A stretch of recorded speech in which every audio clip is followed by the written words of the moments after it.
पाठ का सार, बीमारी को महत्व न देना, किपलिंग का उदाहरण, जीवा पर सरस्वती बैठी थी, श्यामा ने ब्रह्मास्त्र चलाया, कठिन लगा मरने से पहले जीना, साथ जाने से तो मरना अच्छा, पैसे नहीं तो जाओ मरो, जीवन में चुनौतियों से ही बल मिलता, श्यामा ने महंगी कीमत चुकाई। गांधी जी कहते थे कि बीमार होना एक अपराध है। बच्चन जी गांधी जी के इस कथन से सहमत थे। वे इसे एक दंडनीय अपराध मानते थे, इसलिए वे अपनी छोटी मोटी बीमारियों की परवाह नहीं करते थे। इन बीमारियों में वे और अधिक काम करते थे। बीमार होने के बावजूद वे स्कूल में पढ़ाने जाते, ट्यूशन और लेखन कार्य करते। बुखार में उनका लेखन कार्य और अच्छा होता था। किपलिंग का उदाहरण, अंग्रेजी के सुप्रसिद्ध साहित्यकार ने अपनी अनेक अच्छी कहानियाँ बुखार की हालत में लिखी थी।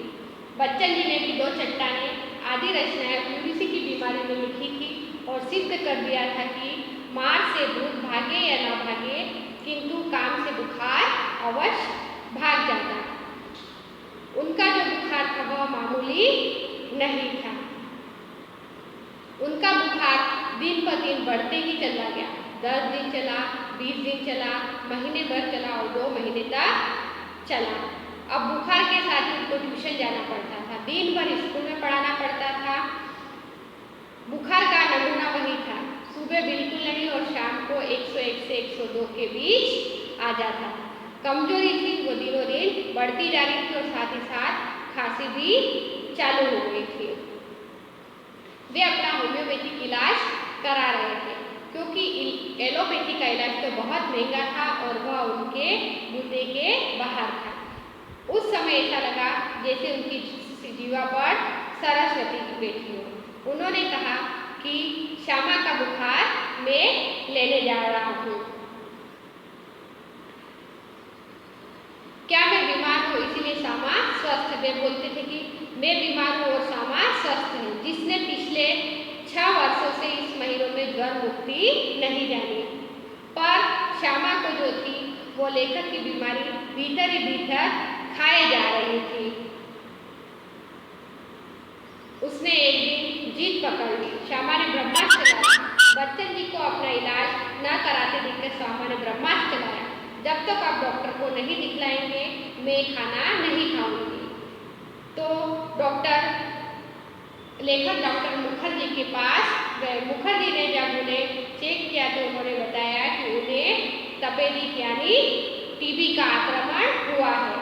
उन्होंने दवाई लिख दी और कहा कि कुछ दिनों तक चिंता मुक्त होकर पूरी तरह से आराम करिए। लेखक को मरने से कभी डर नहीं लगा। बच्चन जी के पास इलाज के साधन नहीं थे। उनके छोटे भाई शालिग्राम का वेतन इतना नहीं था कि वह परिवार के लिए पर्याप्त हो सके। इस हालत में न ठीक से रहा जा सकता था, न सिर से कर्ज उतारा जा सकता था। यह देखकर बच्चन जी को मरने से पहले जीना कठिन लगा। फिर इस खबर को उनके माता पिता ने बिल्कुल हिला सा रख दिया। उनके पिता ने धैर्यवान होकर कहा कि बेटा घबराओ नहीं, हम तुम्हारे इलाज के लिए अपना घर तक बेच देंगे। उन्होंने कुछ दिनों के लिए ट्यूशन और स्कूल से छुट्टी ले ली। किताब बेचकर जो कुछ रुपए पड़े थे उससे दवाई मंगाई और वो बिस्तर पर लेट गए। श्यामा की सेवा साकार हुई। डॉक्टर ने निश्चिंत होकर आराम करने के लिए कहा। जब बहुत कुछ करने को रहता था तो चिंता का समय नहीं था, लेकिन अब वे आराम से ही तो उन्हें चारों तरफ से चिंता ही घेरी थी। उन्हें सबसे बड़ी चिंता थी कि उनके सिर पर बहुत कर्ज था। उन्हें लगता था कि ऐसा न हो कि कर्ज ऐसा ही रह जाए और वे मर जाएं। श्यामा के लिए लेखक जो थे वो पारदर्शी दर्पण थे। श्यामा ने उनकी परेशानी देखकर कहा कि आप किस बात से चिंतित हो, कौन सी चिंता है जो आपको अंदर ही अंदर खाए जा रही है। यदि इसी प्रकार चिंता करते रहोगे तो दवाइयों का कोई असर नहीं होगा। लेखक ने कहा कि मैंने ट्रैक्स सोसाइटी से 400 रुपये कर्ज लिए हैं और 100 अन्य मित्रों से। उनकी बात सुनकर उनकी पत्नी ने जो उत्तर दिया उसे सुनकर वे चौंक गए। उसने कहा कर्ज तो मैं भी तुम्हारे मरने के बाद उतार दूंगी, तुम किसी प्रकार की चिंता मत करो। मैं सोचने लगा श्यामा ने जैसे ब्रज ही अपनी छाती पर रखकर यह वाक्य कहा होगा। मुझे चिंता में देखकर वो ऐसा न कहती तो क्या करती।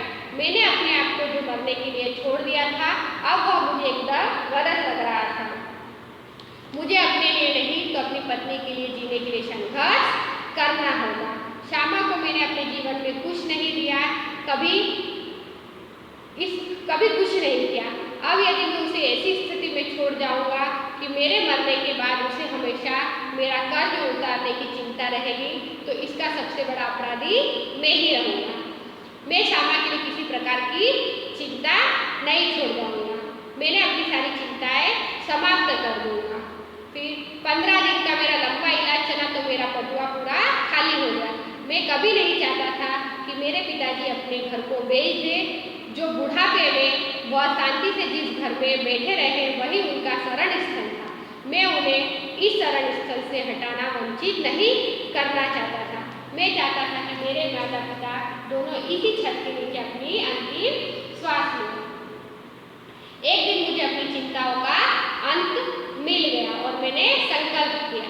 मैं डॉक्टर मुखर्जी के पास गया और मैंने कहा, डॉक्टर साहब, आपका इलाज बहुत महंगा है, मेरे पास आपके इलाज के लिए पैसे नहीं हैं। तो डॉक्टर ने अपने मुंह पर स्वभाव के अनुसार कह दिया कि पैसे नहीं है तो जाओ मरो। डॉक्टर मुखर्जी का यह कथन बच्चन जी को एक चुनौती बन गया। परेशानी के बावजूद वे निराश नहीं हुए। उन्होंने लुई कोने की चिकित्सा पद्धति अपनाई, जिससे खर्च नहीं के बराबर था। उन्हें सर्वाधिक बल मिला श्यामा जी की सेवा से, जिन्होंने अपने रोगों की शिकायत न पति को कभी नहीं की और पति को हमेशा निश्चित बनाए रखा।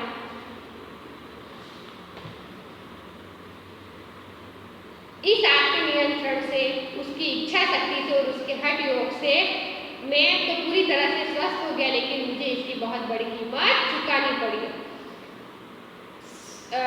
अपने क्षय ज्वर से पूर्णतः मुक्त हो मैंने जिस दिन सामान्य भोजन किया वह 15 अप्रैल 1936 को, ठीक उसी दिन वह चारपाई पर गिरी और फिर न उठी। 216 दिन बराबर रोग शैय्या पर पड़े रहने के बाद 17 नवंबर 1936 को उसने अपना शरीर छोड़ा। श्यामा के और अपने वैवाहिक जीवन के अंतिम 18 महीनों में मुझे और उसे दोनों को मौत के साथ संघर्ष करना पड़ा।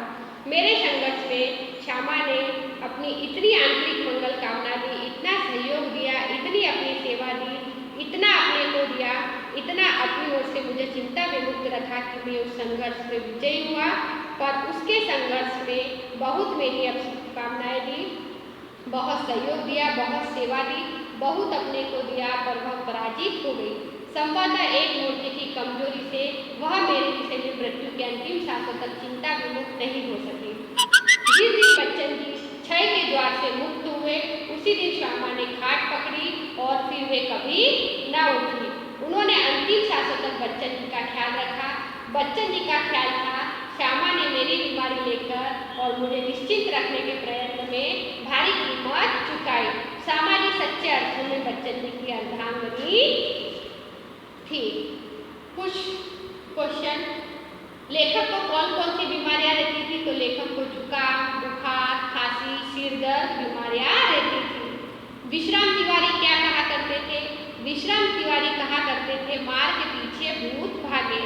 लेखक एलोपैथी का इलाज क्यों नहीं कराते थे? लेखक एलोपैथी का इलाज नहीं कराना चाहते थे क्योंकि वह बहुत महंगा था और उनकी शक्ति के बाहर था। श्यामा ने कौन सा ब्रह्मास्त्र छोड़ा? श्यामा ने यह ब्रह्मास्त्र छोड़ा था कि जब तक बच्चन जी अपनी तबीयत डॉक्टर को नहीं दिखाएंगे तब तक वह खाना नहीं खाएंगे। डॉक्टर का नुस्खा बच्चन जी को कैसा लगा? तो डॉक्टर का नुस्खा बच्चन जी को मौत का परवाना लगा। रोग शैय्या पर पड़े पड़े बच्चन जी को कौन सी चिंता सता रही थी? तो रोग शैय्या पर पड़े बच्चन जी को सिर पर चढ़ा कर्ज चुकाने की चिंता सता रही थी। बच्चन जी को मुक्ता प्रसाद जी ने कौन सा उपचार बताया था? मुक्ता प्रसाद जी ने बच्चन जी को लुई कोने के पानी के प्रयोग से रोग दूर करने का उपाय बताया था। किसके मतानुसार बीमार होना अपराध है? तो गांधी जी के मतानुसार बीमार होना अपराध है। पति की किस बीमारी का नाम बढ़ती की तपेदिक की बीमारी का नाम सुनते ही सामाजी काबू हुए। मार के पीछे कौन भागता है? तो मार के पीछे भूत भागता है। बच्चन जी किस डॉक्टर का इलाज चालू न रख सके? Bachchan ji doctor B.K. मुखर्जी का इलाज चालू न रख सके। बच्चन जी ने फ्लूरेंसी की बीमारी में कौन सी रचना लिखी थी? बच्चन जी ने फ्लूरेंसी की बीमारी में 2 चट्टानें रचना लिखी थी। बीमारी को बच्चन जी क्या मानते थे? बीमारी को बच्चन जी अमीरों की हरामजादी मानते थे। बच्चन जी को क्या कठिन लगता था? बच्चन जी को मरने से पहले जीना। बच्चन जी श्यामा के लिए क्या थे? बच्चन जी श्यामा जी के लिए पारदर्शी दर्पण थे। बच्चन जी को किससे बल मिलता था? बच्चन जी को चुनौतियों से बल मिलता था। मुक्ता प्रसाद कौन थे? मुक्ता प्रसाद लेखक के पड़ोसी थे।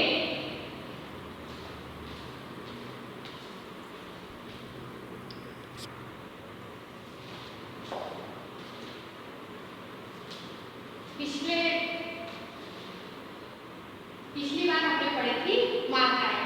मैंने आपको मात्रा के बारे में बताया था कि क में जब आ की मात्रा लगती है तो वो बनता है का।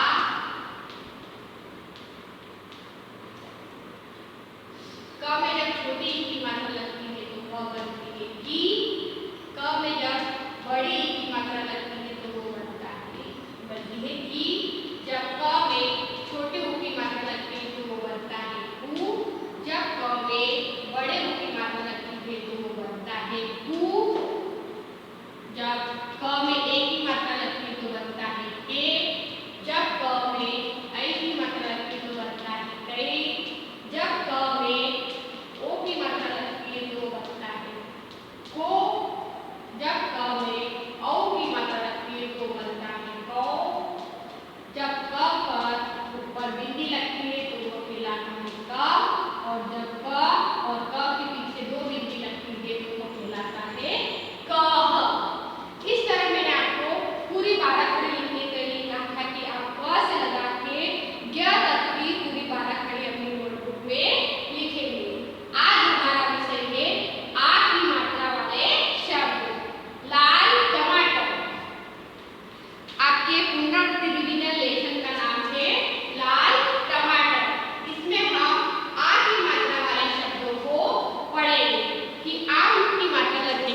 जैसे च, च में आ की मात्रा चा, उसके साथ में व, उसके साथ में हमने ल, तो पूरा शब्द बन गया च में आ की मात्रा चा, व और ल, तो नया शब्द बना है चावल। इसी तरह ट में आ की मात्रा टा, म और न, तो नया शब्द क्या बना है टामन। फिर ट के साथ शब्द जोड़ा म में आ की मात्रा मा, फिर ट और फिर र, तो इन पूरे शब्दों को जोड़ेंगे तो नया शब्द बनेगा टमाटर। टमाटर। फिर र में आ की मात्रा रा, ज में आ की मात्रा जा, नया शब्द बना राजा। फिर त के साथ ब जोड़ा और ब के साथ ल, और ल में आ की मात्रा ला, नया शब्द बना तबला। नया शब्द क्या बन गया है तबला। फिर ग के साथ म के साथ ल में आ की मात्रा ला, तो नया शब्द बना है गमला। क्या बन गया नया शब्द गमला। इस तरह के सारे शब्द आ की मात्रा के हैं। तो अभी क्या हुआ है, अब हम शब्दों का वर्ण लिखे। ये जो वर्ण थे यह सब अलग अलग टुकड़े में थे और इससे हमने नया शब्द बनाया। अब शब्दों का वर्ण लिखे, शब्दों को अलग अलग करना। शब्दों को अलग अलग कर मात्रा भी अलग कीजिए।